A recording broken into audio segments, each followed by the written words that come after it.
AV in your ears. That's Ambush V, giving you this audio visual down the most interesting street in the world. With my boy Steve, Fascination Street. You already know. Let's get it. When you whip in the Fascination Street, what do you... Hey Streetwalkers, this is a throwback episode with comedian, actor, and podcasting legend, Adam Carolla. Adam was kind enough to be the guest for the 100th episode of Fascination Street Podcast, which was released on January 13th, 2019. And it was such a compelling and fun episode that I decided it needed to be revisited. So enjoy this throwback episode, tell a friend, and thanks for listening.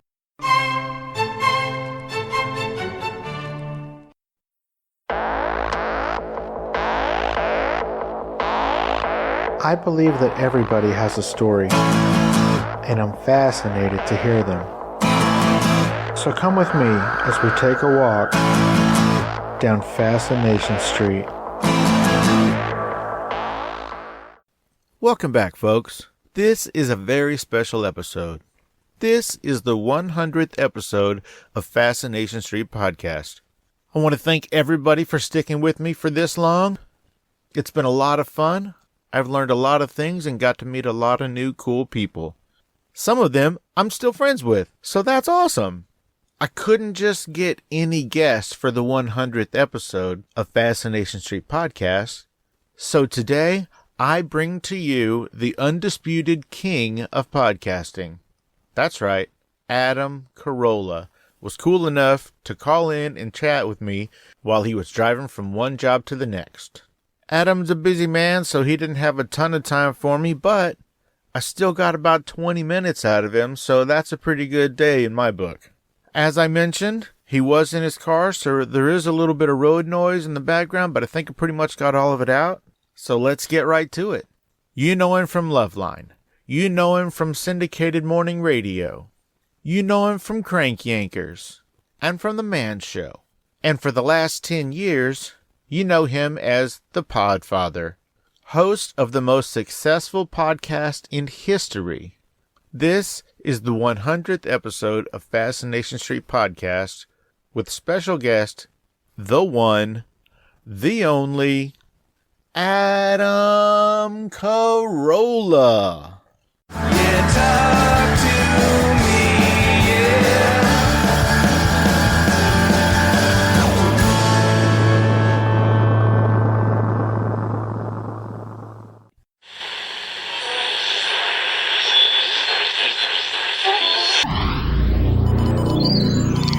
Thanks for listening to the Adam Carolla Should be consumers.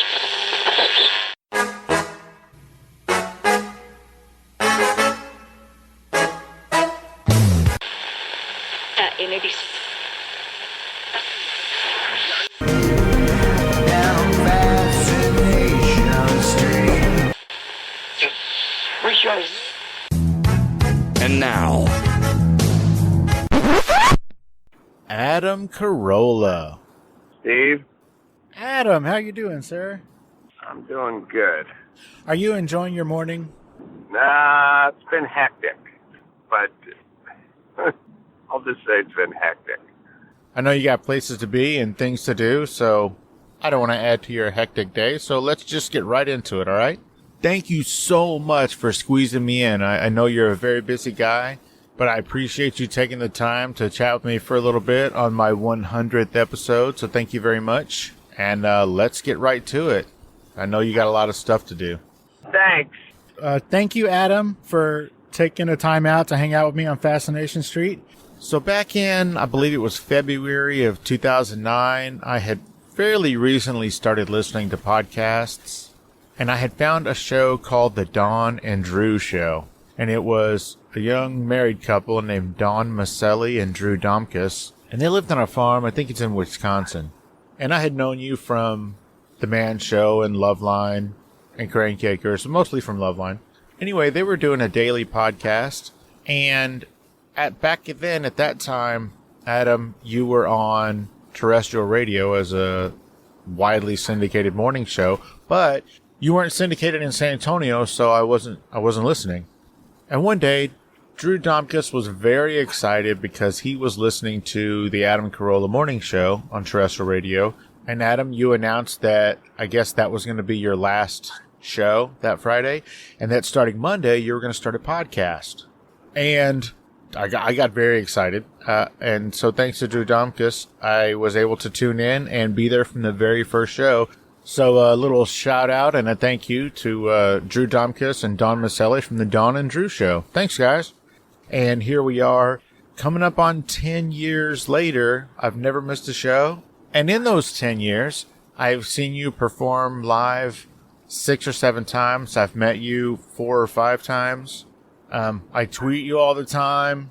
You like and retweet all the time and answer me. And I just want to say you're really doing it right, man. You're still, in my eyes, a man of the people, even though you are the undisputed king of podcasting. So thank you very much, sir. Thanks. And I do see your tweets all the time. So when you first started doing the podcast, it was a little bit of the Wild Wild West, and that had to be pretty tough, especially in the beginning. So, like, what made you decide to venture into podcasting? I knew that, so when I was ending my radio career, I was told that I had, each month they would come in and they would say, you have 20 million minutes of streaming or 18 million minutes of streaming, the month before. And then they would tell us they didn't care about streaming because they were a radio station. But I'd always thought, well, that's got to be worth something, right? All those million minutes of streaming got to be worth something, right? So when I left, I was essentially podcasting while I was doing my terrestrial radio show because people were streaming the show in Hawaii and Chicago and other places the terrestrial radio show wasn't on. So I was essentially podcasting while I was on the radio. My plan was not to lose connection with my audience that I'd built up over the years. And that was it. It was just literally stay connected to the audience. Technology wasn't as far along as it is today. So that kind of bandwidth, that kind of data and those downloads, at that point, at the very beginning, it was costing you upwards of $10,000 a month. And so what gave you the confidence that this wouldn't be a losing endeavor? I don't know.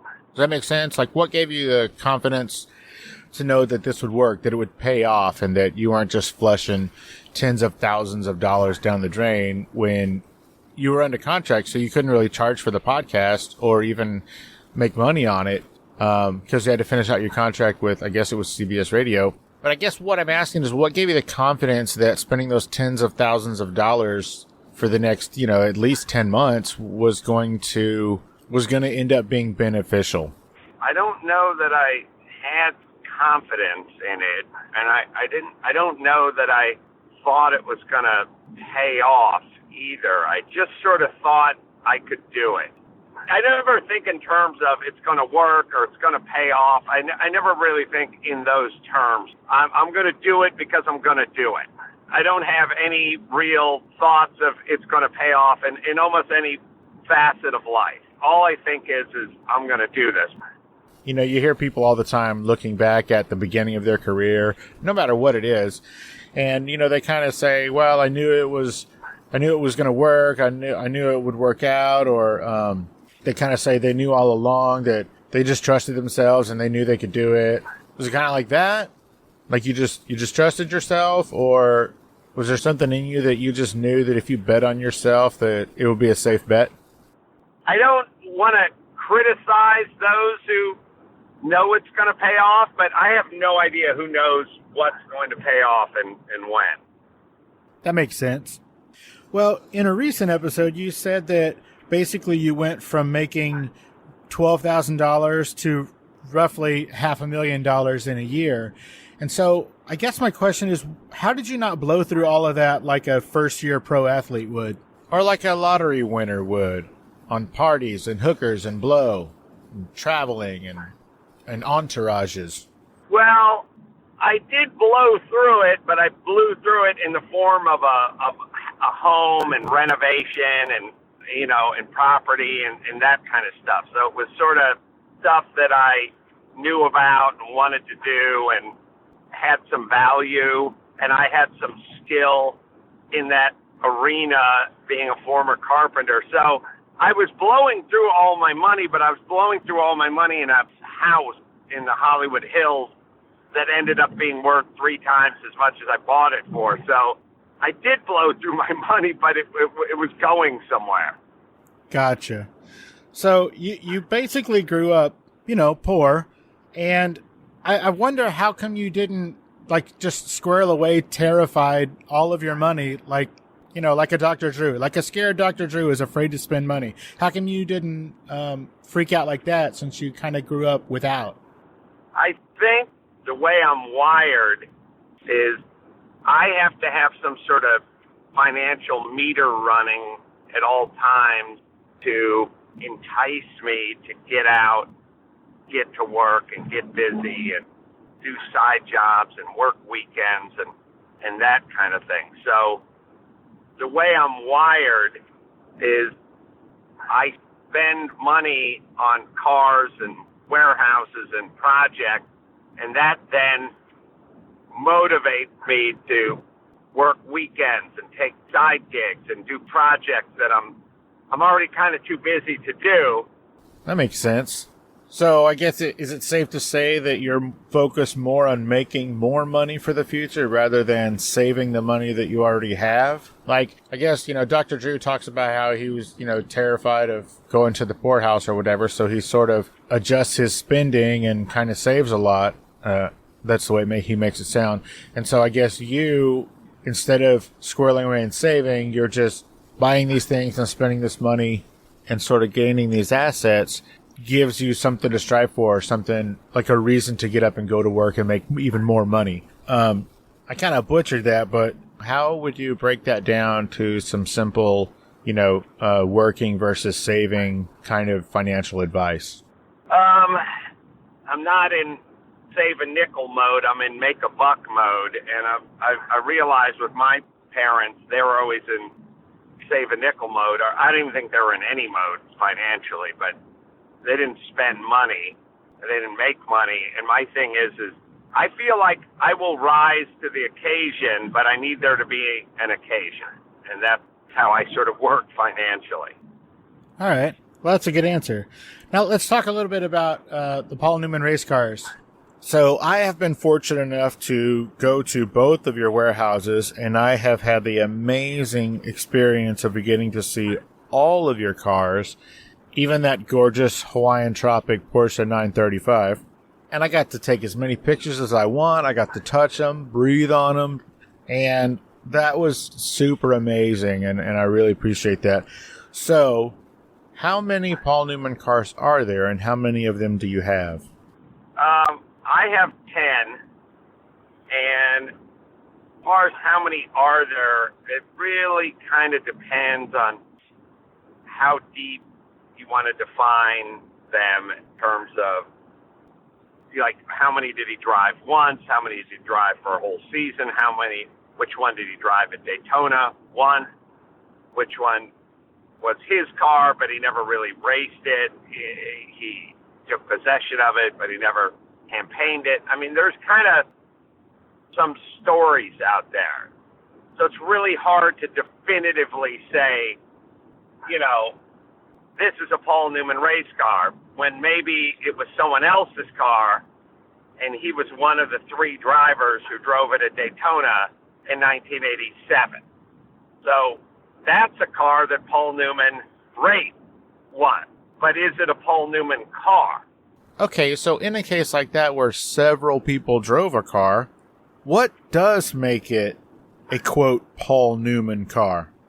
Well, it's got his name on it, and it's got 2 other drivers' names on it, and it's kind of cool. All right. Well, that definitely does make it cool.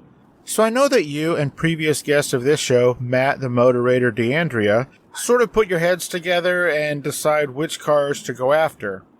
So how do you guys narrow it down as to which cars are important enough for you to collect? I think you start with his team cars he drove for the season. All right. How many are there, and how many do you have? I have most of those cars. He won 4 drivers' championships, and I have 3 of them. But there's still a couple significant Newman cars. Some have been destroyed. There's a handful of those cars, but there's a couple of Z cars out there that he drove in the early 80s, late 70s that I do not own. Other than, I know that there's one out there that a guy wants way too much money for. Other than that one, are there any other Paul Newman cars that you have your eyes on? Not per se. There's stories and stuff spread about, but there's really nothing in particular that I'm looking at. Nothing. I sort of suspect that I have 10 Newman cars, and that's probably about where the number's going to stop, because now everyone is caught on, and everyone wants an arm and a leg, and they're very expensive, and I just suspect it'll be the 10. Gotcha. Now that you've owned and driven a lot of his cars, and you are probably maybe the foremost Paul Newman racing historian out there, if he was alive and you could ask him one question about anything at all, even if it's car related, what would that be? Oh, I don't know. I never think in those terms, because it's too fantastical to me. He used to, if you see pictures of him racing, you'll always see that his right hand had a bunch of tape on it with a thing sort of in his palm and some tape. Or since you do actually race those cars, is there anything about maybe his pre or post race mindset that you would want to know more about? I've heard some stories where he would tilt a few once he got out of the car. Interesting. All right, moving on a little bit. You're coming up on your 10-year anniversary of the Adam Carolla Show, and you're somewhere around 2,500 episodes in, and you also have several other podcasts that you host. So in all of those podcasts in all of those years, is there a clear favorite guest or a favorite episode? I have ones I like better than others. I don't know that I have a favorite. I mean, David Allen Greer always makes me laugh. Joe Coy doing Bung Lusu always makes me laugh. Kyle Dunnigan doing Bill Maher makes me laugh hysterically. So I have a lot of ones that I like, but I'll just say those 3 guys, when they're doing their characters, probably make me laugh the hardest. Gotcha. Hey, Streetwalkers, here's a word from our sponsors. Let's get back into it. Well, if I had to pick a favorite of all of the thousands of podcasts that you've done and that I've listened to, I would say when you had Kevin Smith on. And the reason for that is that there was all of this build up for probably about 2 weeks, because both of you had a daily podcast at the time, and I was listening to both of them at the time, and it was kind of going back and forth, a little trash talking on each show. And then when it culminated in you inviting Kevin onto your show, that was like the most amazing thing, just because of, like I said, of all the buildup. Other than that, of course, my favorite is the Gavin Newsom episode, because that was just genius. Oh, yeah. Well, the thing that's funny about like the Kevin Smith thing, it's funny that people have opinions.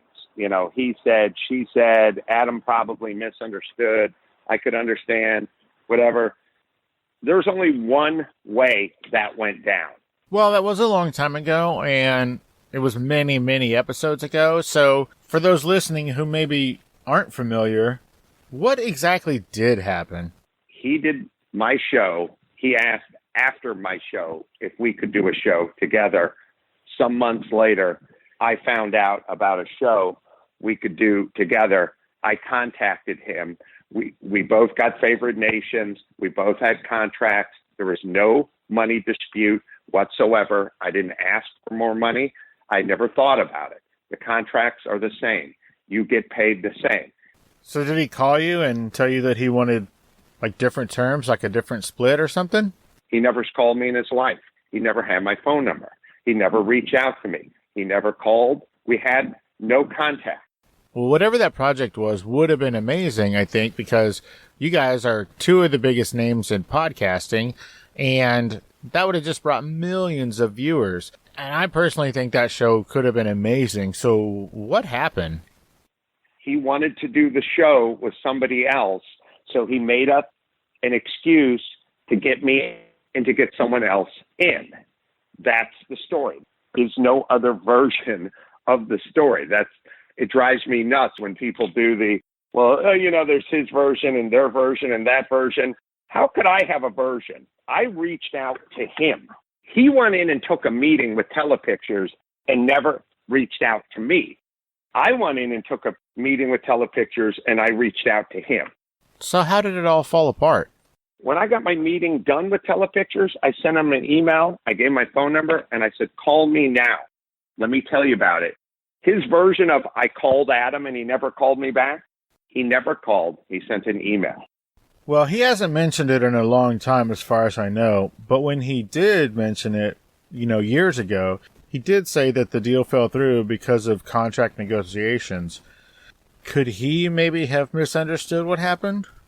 Whatever version he's telling you about agents and wanting more money and holding out and contract, all a complete and utter lie. It went one way. It went one way only. It went the way I said it went. He put $500,000 in his pocket. I never got a penny. And he did the show with the people he wanted to do the show with. That's the only way that went down. Well, I know that isn't your favorite subject to talk about, so I really do appreciate you, talking about that with me. And who knows, maybe after his recent near-death experience, he's come back around to your side. But thanks for talking about that with me. I appreciate it. Well, it's not one side. It is a story. It's like World War II. It went down this way. You can spin it any way you want, but then there's the way it went. Well, I don't hear any more road noise, so I'm assuming that means you got to wherever you were going. And I think I've kept you long enough. I really appreciate you taking the time out of your super busy day. I know that you squeezed me in going from one job to another, so I really, really appreciate that. And, I just want to thank you for, literally thousands and thousands of hours of entertainment between all of your podcasts and all of the years and, just the different shows that you've done. And again, thank you so much for being really kind and super cool to me when I was there and when I have seen you a few times before. I have to do a podcast, Steve, unfortunately, so I got to cut this short. Well, I'm a huge fan, and I will be listening until you stop podcasting, so I look forward to whatever you're about to go record today, sir. Thank you very much for your time. Thanks, and thanks for listening. I appreciate it. Have a great day, Adam.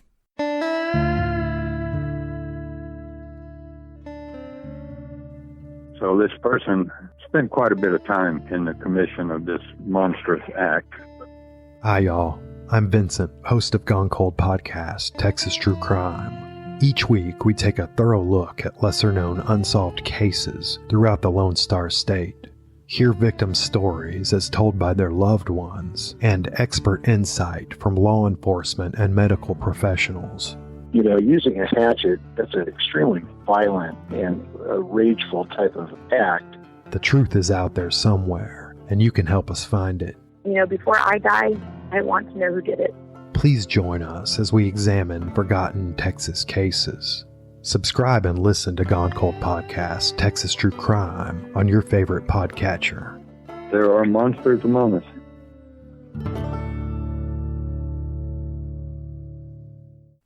Hey guys, this is Steve Owens from Fascination Street Podcast here with a very important message. I'm awesome. I bet you thought I was going to say something else, but nope. What's important here is that I am awesome. I started this show because I truly believe that everybody has a story, and I'm fascinated to hear those stories. In the short time I've been doing this show, I've interviewed actors, directors, writers, inventors, podcasters, musicians, pro athletes, Olympic athletes, actual war heroes, even a Bond girl and a luthier, whatever the hell that is, and of course, regular people. From people who wanted to be stars but never gave it a real try, to big company CEOs and people who got to meet their favorite president. I love getting to meet and speak with people who have a story to tell. I feel like everyone does, and it's my job to get them to tell it. You never know who my next guest will be. An Academy Award-winning actor, a platinum-selling musician, or your own mother-in-law. But one thing is for certain, you will be fascinated by their story. So come take a walk with me down Fascination Street. You can find Fascination Street Podcast on Apple Podcasts, Google Play, Spotify, iHeartRadio, and of course, FascinationStreetPod.com.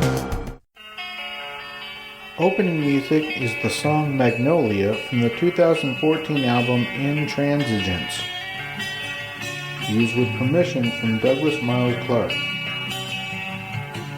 Closing music is Apollo from the 2001 album Into the Known by the band Sapphire. Thanks for hanging out with us and getting to know a little bit about our guest.